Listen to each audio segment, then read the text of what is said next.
kasih, Fania. Ibu, Bapak, saudari-saudara sekalian, izinkan saya berbagi layar untuk bersama menyiapkan apa yang akan kita doakan di langkah yang ketiga ini ya. Baik, langkah yang ketiga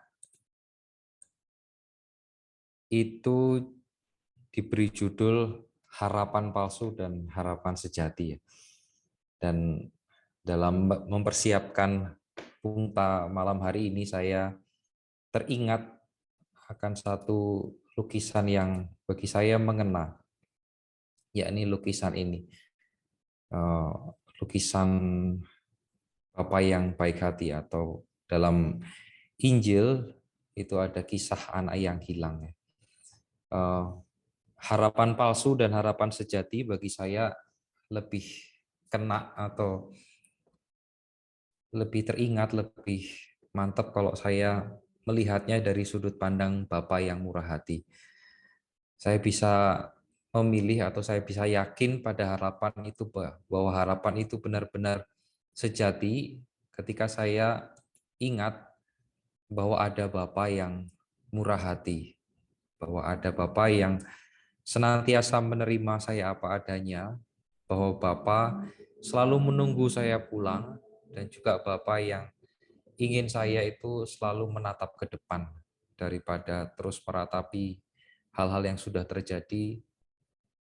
Bapa yang mengajak saya untuk melihat masa depan, melihat kemungkinan-kemungkinan baru, melihat apa yang bisa dibangun dari apa yang masih ada. Dan dalam buku Berenang Dalam Harapan ini, kita diajak untuk yang pertama merenungkan, beranjak dari dua figur ya. Yang pertama tentu Santo Ignatius Loyola dalam kisahnya di Manresa setelah pertobatan. Kita diajak untuk nanti dalam 1 bulan ke depan merenungkan bagaimana harapan palsu itu dinamai oleh Ignatius Loyola, Santo Ignatius Loyola. Itu di buku autobiografi yang nomor 20, ia, Santo Ignatius, mulai berpikir mengenai kesulitan hidupnya. Seolah-olah dikatakan dalam hatinya, bagaimana dapat menanggung hidup semacam itu kalau akan hidup 70 tahun. Jadi konteksnya dalam periode hidup ini, Santo Ignatius sudah memutuskan untuk menjalani jalan hidup yang baru dengan hidup sederhana, kemudian dengan hidup mewartakan kebaikan Tuhan, ya, kerahiman Tuhan, meninggalkan harta bendanya, kemudian meninggalkan kemuliaannya sebagai putra bangsawan, kemudian dengan hidup sederhana. Kemudian di dalam pertobatan itu, di dalam niat baik, di dalam kehendak itu muncul kalimat seperti itu. Bagaimana dapat menanggung hidup semacam itu kalau akan hidup 70 tahun? Jadi justru dalam kehendak baik, dalam niat baik, Santo Ignatius ada suara yang mempertanyakan itu. Dan atas suara itu, Santo Ignatius dari Loyola menjawab dengan keras. Karena ia merasa bahwa gagasan itu datang dari musuh. Musuh ini yang dimaksud roh buruk ya, roh jahat. Cis, berdebah, dapatkah engkau menjanjikan aku hidup biarpun hanya 1 jam saja? Bagi saya dua diskusi ini atau dua pernyataan ini sedikit banyak menggambarkan harapan palsu dan harapan sejati. Kalau di harapan palsu bisa ditemukan di bagian yang pertama ini ya. Jadi roh jahat ini mencoba untuk menggoyangkan keyakinan Santo Ignatius. Roh jahat ingin membuat Ignatius itu meragukan niatnya itu, bahkan nanti kalau bisa menunda atau bahkan membatalkan niat baik pertobatannya itu. Tetapi dalam kasus lain, dalam jawaban yang kedua dengan keras Santo Ignatius menjawab, bagi saya ini dorongan roh baik dan mengantar Santo Ignatius pada harapan yang sejati. Karena dengan demikian, Santo Ignatius yakin bahwa yang mampu menjanjikan hidup itu cuma Tuhan. Maka kepada Tuhanlah, kepada Bapalah Santo Ignatius berharap. Mungkin secara jasmani kita nggak mampu melakukan hal-hal yang baik, ya kita nggak bisa menjamin 100%, tetapi kalau kita melibatkan Allah, kalau kita berani mengandalkan Allah, saya kok yakin pasti kita dimampukan perlahan, hari demi hari, perlahan kita akan ditumbuhkan. Iman kita ditumbuhkan, harapan kita ditumbuhkan, dan juga pasti kasih kita pada diri sendiri dan juga kasih kita pada sesama kita juga ditumbuhkan. Itu eh, figur pertama, tokoh pertama yang coba ditawarkan dan juga coba diberikan kepada kita sebagai bahan untuk menimbang ya harapan palsu dan harapan sejati. Figur yang kedua, masih dalam figur yang pertama, dalam hal ini kita tahu dengan apa yang disampaikan Santo Ignatius dalam percakapan singkatnya ini, tentu dari dalam dirinya, antar dirinya sendiri ya, kita menjadi tahu bahwa dalam menghadapi godaan, Santo Ignatius itu peka terhadap godaan sekaligus tegas dalam menyikapi godaan itu ya. Karena harapan palsu dan harapan sejati itu erat kaitannya dengan kepekaan atau kejelian kita dalam membeda-bedakan roh. Dalam kaitan kita membeda-bedakan gerak-gerik batin. Roh buruk tentu mengarahkan kita pada harapan palsu, sedangkan roh baik menuntun kita pada harapan yang sejati.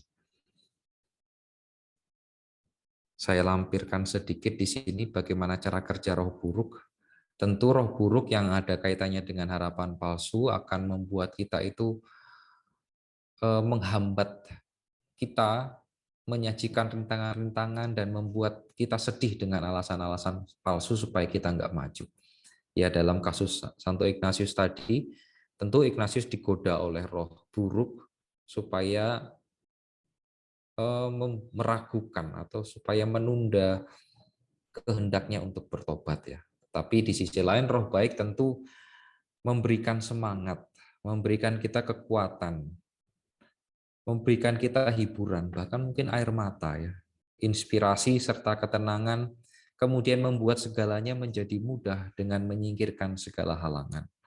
Dan tentu seperti yang kita sadari dalam sharing kelompok tadi dan juga permenungan pribadi kita, ketekunan dalam berharap itu juga menumbuhkan rasa syukur. Dan rasa syukur walaupun itu kecil dan walaupun itu sederhana, itu mengokohkan harapan. Dan hal itu tentu membawa kita pada harapan yang sejati.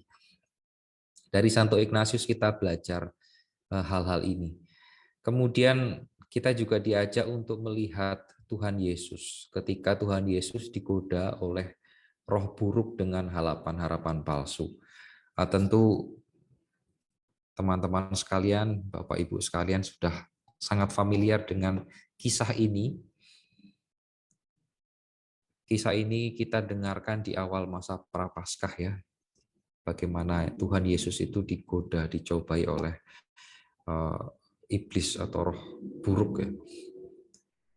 Dalam kisah dalam Matius 4, 1-10, harapan palsu mewujud pada nama besar dan kehebatan mengubah batu menjadi roti.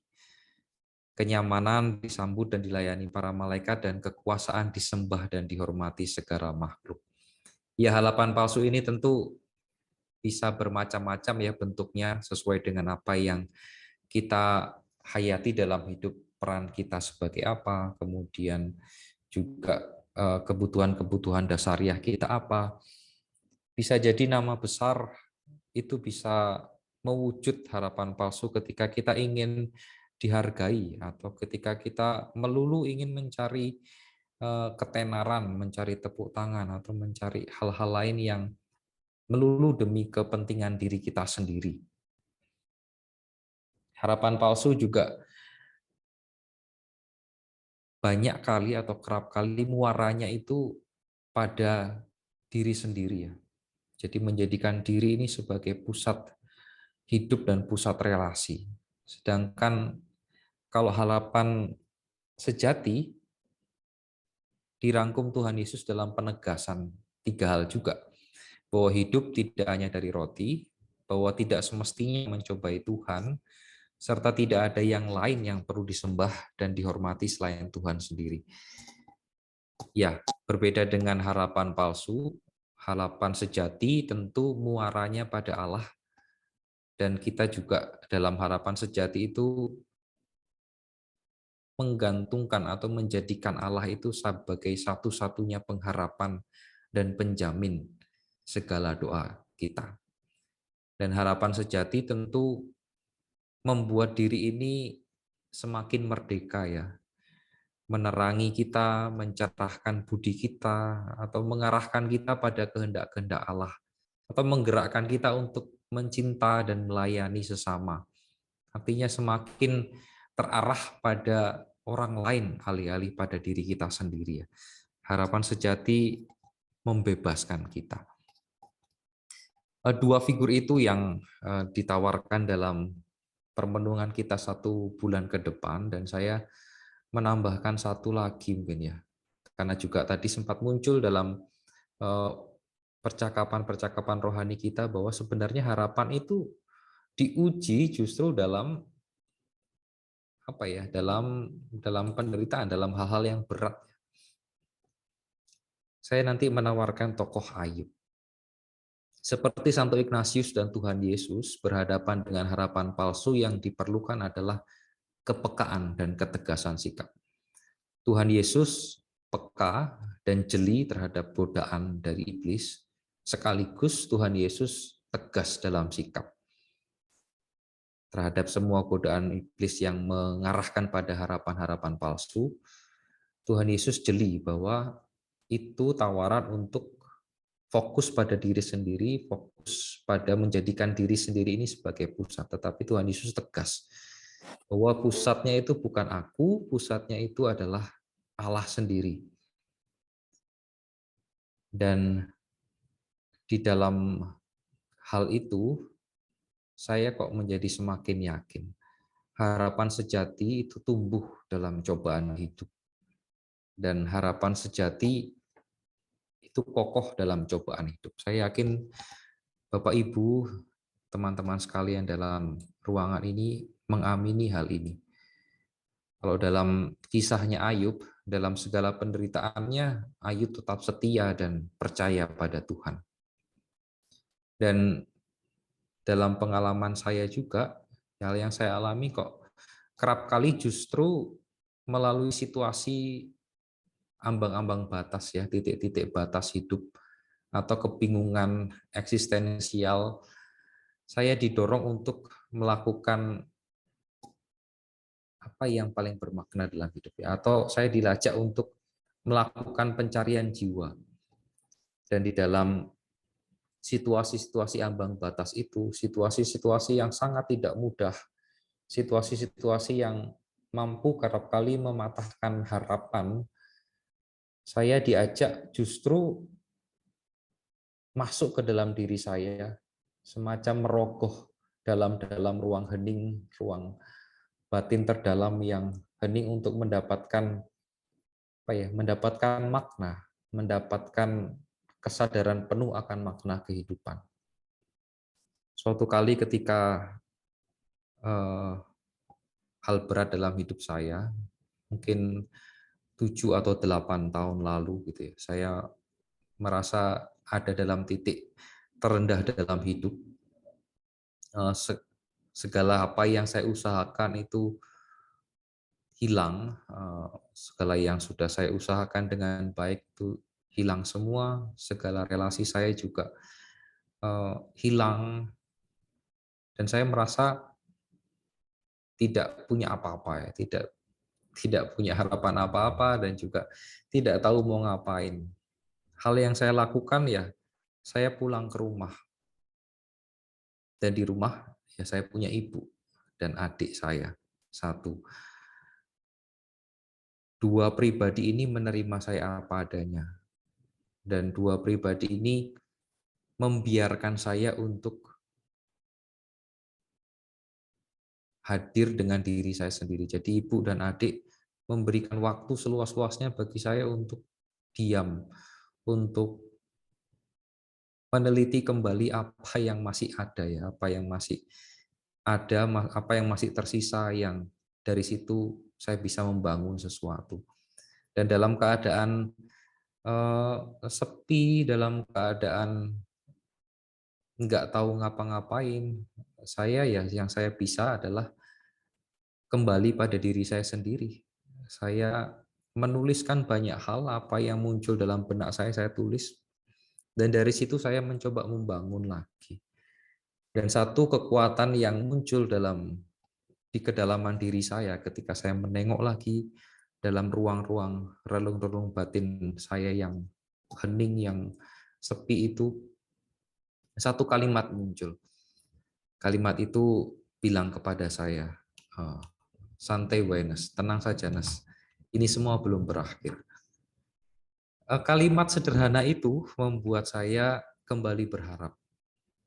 Kalimat sederhana itu justru membuat saya berani bertekun lagi, membangun semuanya dari nol, dan mengumpulkan apa yang masih ada, apa yang masih tersisa untuk dibangun jadi lebih baik lagi.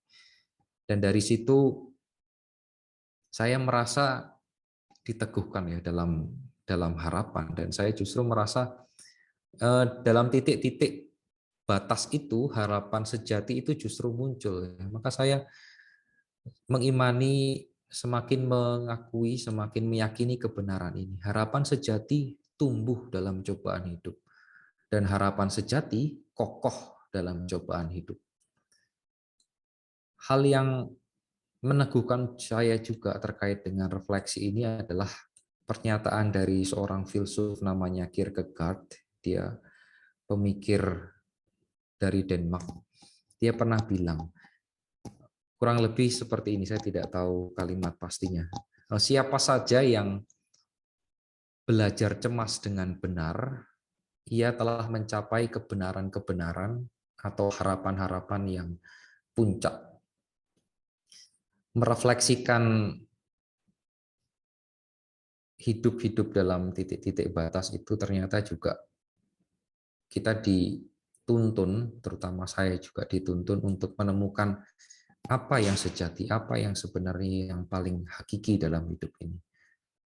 Dan dalam titik itu juga saya diteguhkan bahwa sebenarnya saya tidak memiliki apa-apa. Yang saya miliki ya harapan itu, harapan untuk percaya dan menyerahkan diri seutuhnya pada Tuhan, pada penyelenggaraan ilahi. Dan dari situ saya mendapatkan makna bahwa hanya orang yang sabar yang bisa berharap. Dalam konteks ini, dalam iman yang terpenting adalah bagaimana relasiku dengan Tuhan.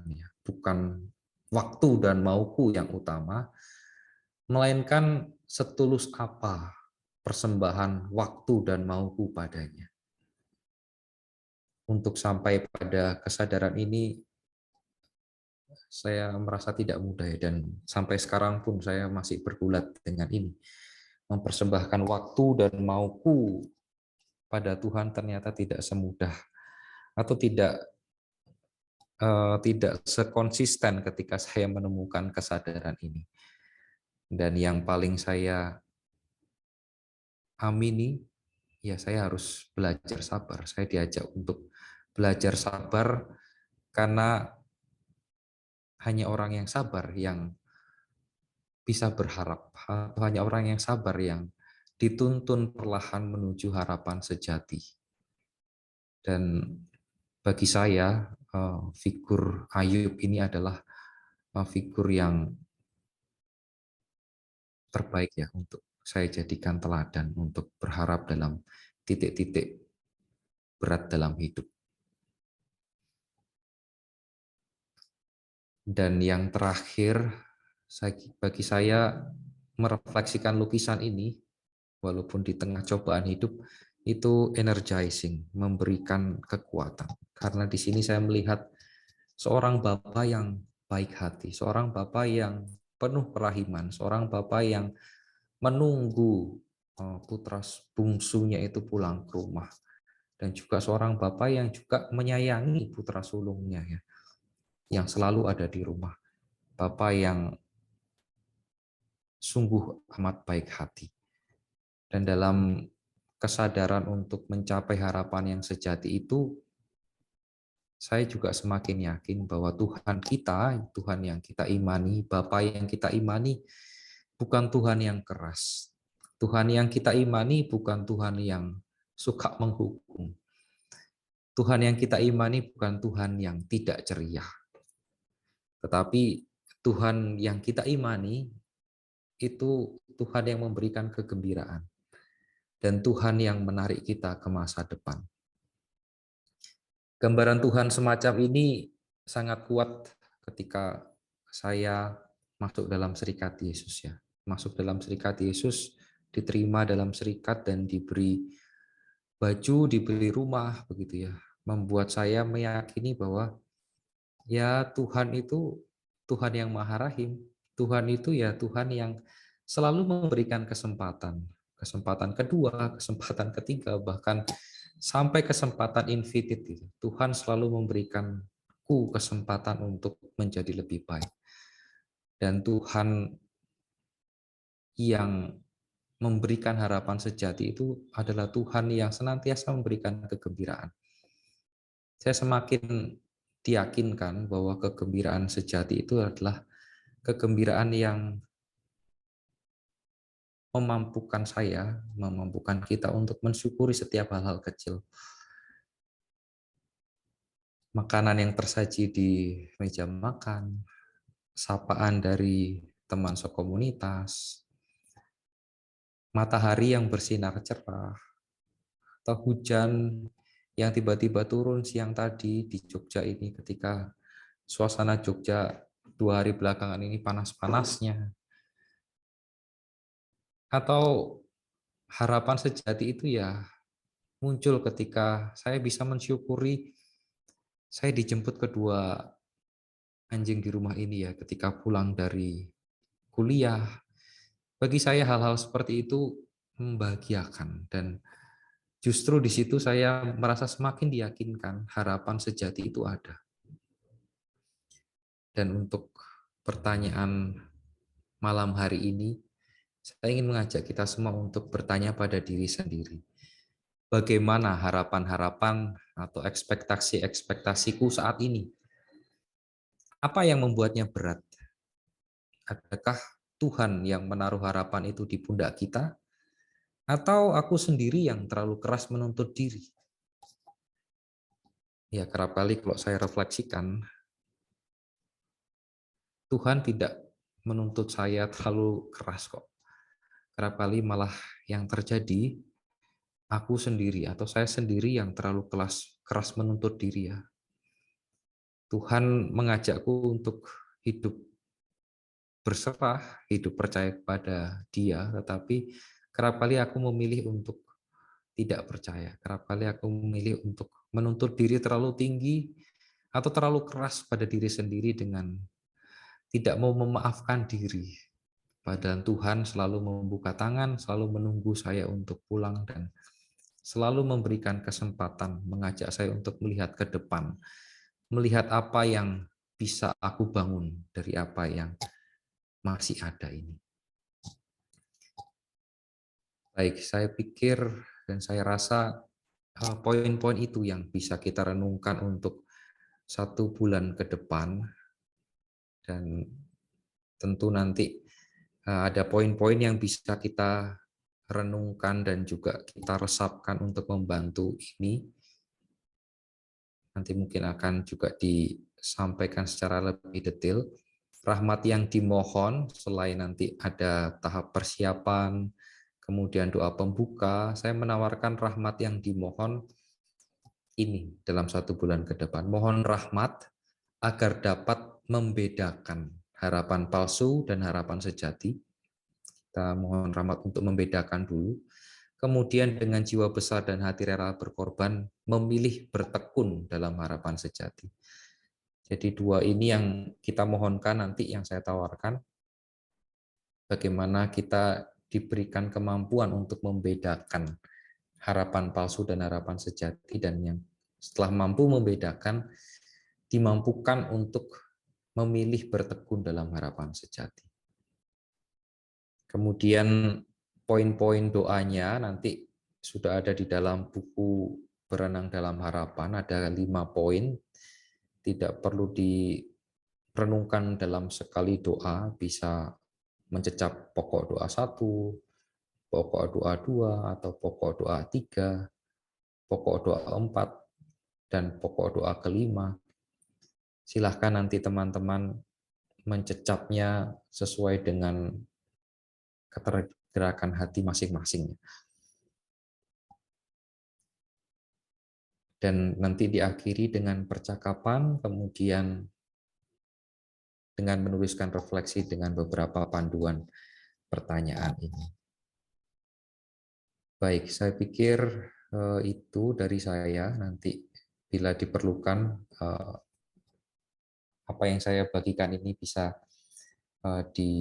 di-download ya, akan saya bagikan nanti. Terima kasih. Terima kasih Frater Anes untuk sharingnya, untuk pemaparan pungutannya sekaligus bahan doanya ya, luar biasa sekali. Mungkin Ibu Bapak, teman-teman jika ingin mungkin bertanya sesuatu mungkin atau mendapatkan peneguhan atau memberikan peneguhan begitu ya, boleh saya beri 1-2 orang begitu sekitar 5-10 menit kita punya waktu kalau misalnya ingin berbagi atau mungkin menanggapi tadi ya paparan dari Frater Anes. Saya persilahkan.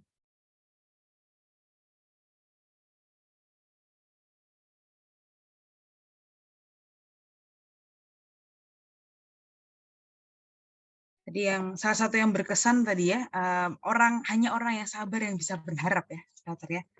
Ya memang pengharapan itu butuh kesabaran karena kadang-kadang pelan-pelan. Waktunya sangat perlahan tapi pasti. Kita diajak belajar tadi teman-teman dari 3 tokoh Santo Ignatius Loyola, Yesus Kristus sendiri, dan juga Ayub ya, yang bisa menjadi inspirasi untuk kita. Baik, kita lanjutkan. Sekali lagi terima kasih Frater Anes untuk waktunya, untuk sharingnya, untuk inspirasinya. Semoga juga menambah kekuatan juga untuk Frater Anes. Berbagi itu konon katanya kebahagiaan bisa berlipat ganda gitu Frater. Jadi mudah-mudahan berkahnya juga semakin berlipat ganda. Baik, teman-teman, Ibu Bapak, Romo, Frater, kita akan melangkah ke bagian berikutnya. Tadi sudah disampaikan oleh Frater Anes mengenai pokok-pokok doa yang sudah bisa kita latih bersama sebulan mendatang. Dan tadi juga dikatakan bahwa pokok-pokok doanya itu ada atau bisa didapatkan di buku Berenang Dalam Harapan, di buklet ini ya. Jika ada yang membutuhkan buku Berenang Dalam Harapan, silahkan nanti menghubungi Pak Anang melalui nomor yang ada di kolom chat, itu sudah disampaikan di kolom chat. Nah, selanjutnya saya ingin mengundang koordinator acara ini, begitu ya, punggawanya acara ini, Pak Robin, untuk membagikan mungkin sedikit penjelasan begitu. Ini acara apa sih? Karena tadi ternyata ada beberapa rekan yang baru bergabung di kegiatan ini, maka ketika percakapan rohani sempat agak bingung apa yang harus dipercakapkan, apa yang harus dibagikan begitu ya.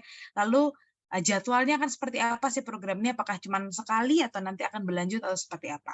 Waktu dan layar saya berikan ke Pak Robin. Silakan Pak. Terima kasih Fania.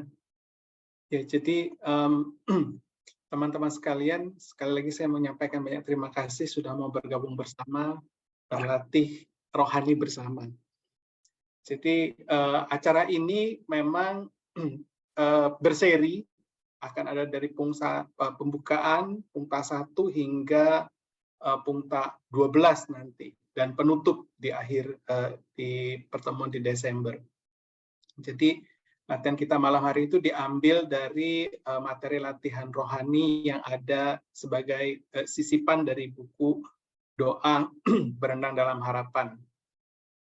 Jadi setiap bulan kita akan ketemu sekali setiap Selasa kedua. Jamnya selalu sama, jam 19.30 sampai dengan jam 21. Sebentar nih, saya sambil share screen aja deh.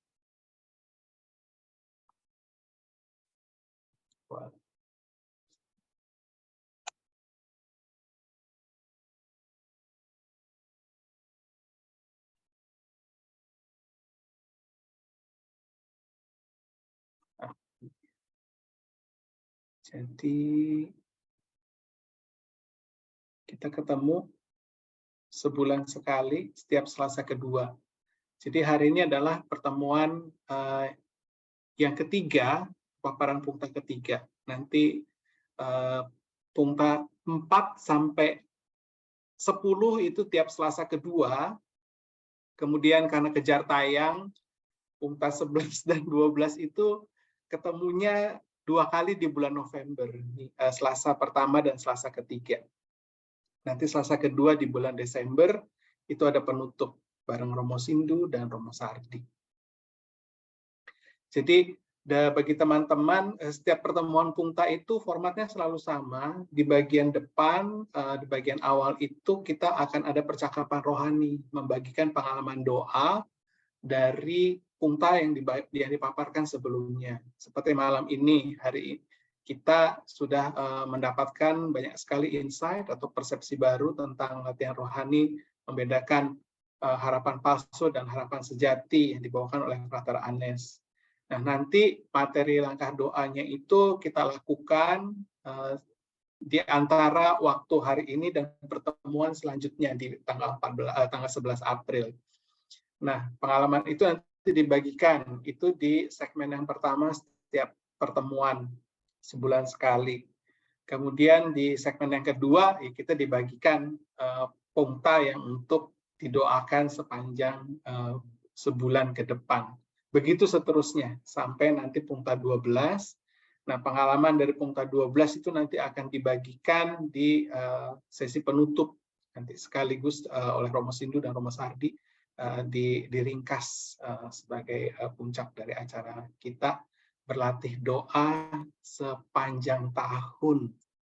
Ya, nanti pada saat kita menengok ke belakang pasti ada satu kebanggaan dan senyum tersendiri. Oh ya, saya sudah berlatih sepanjang tahun. Nah, tapi bagi rekan-rekan yang hari ini baru pertama kali join, ikut, tidak perlu khawatir karena setiap materi Pungta itu sebenarnya berdiri sendiri, mandiri, jadi bisa didoakan kapan saja. Tapi kalau memang teman-teman bertekun dan berharap mengikuti Pungta 1 sampai 12, itu nanti akan ketemu benang merahnya. Sebenarnya kita itu diundang untuk mengalami pengalaman doa seperti apa. Ya, ada di pengantar yang disampaikan di bagian awal dari sisipan latihan doa ini. Jadi ya, bagi teman-teman, tidak perlu khawatir kalau ternyata baru join. Kalau bulan depan nggak bisa join, baru bisa gabung lagi nanti di bulan Mei juga tidak apa. Toh bisa berlatih di rumah. Apalagi kalau yang udah punya bukunya, bisa membaca sendiri dan berlatih doa sendiri. Tapi kalau yang nggak punya bukunya, silahkan masuk ke YouTube, aplikasi YouTube, cari Yayasan Basis. Nanti di situ dari video-video yang ada tuh materi-materi pertemuan pertama, yang pembukaan, paparan Pungta 1, 2, dan nanti setelah diedit, pertemuan malam hari ini itu juga akan diupload ke YouTube. Jadi bagi teman-teman yang memerlukan, saya perlu bahan doanya gimana? Ya silakan connect aja ke akun YouTube-nya Yayasan Basis. Nanti bisa di pause-pause sebentar sambil kita berlatih doa. Jadi mobile kapan aja di mana saja selama ada jaringan dan ada gadgetnya kita bisa berlatih. Ya, untuk yang kesempatan bulan depan pertemuan hari Selasa tanggal 11 April kita akan ditemani oleh Romo Canwe. Ya, Romo Canwe ini salah satu rohaniwan asing yang masih melayani di sini di bumi Indonesia nih. Sempat jadi pembimbing retret saya juga ini. Romonya menarik sekali. Ya, demikian. Jadi dari teman-teman tidak perlu takut. Silakan aja bergabung kapan aja. Kalau bisa bertekun dan berdoa bersama, itu lebih baik karena pasti akan didapat rahmat yang lebih banyak. Sampai ketemu hari Selasa tanggal 11 April bersama Romo Canwe.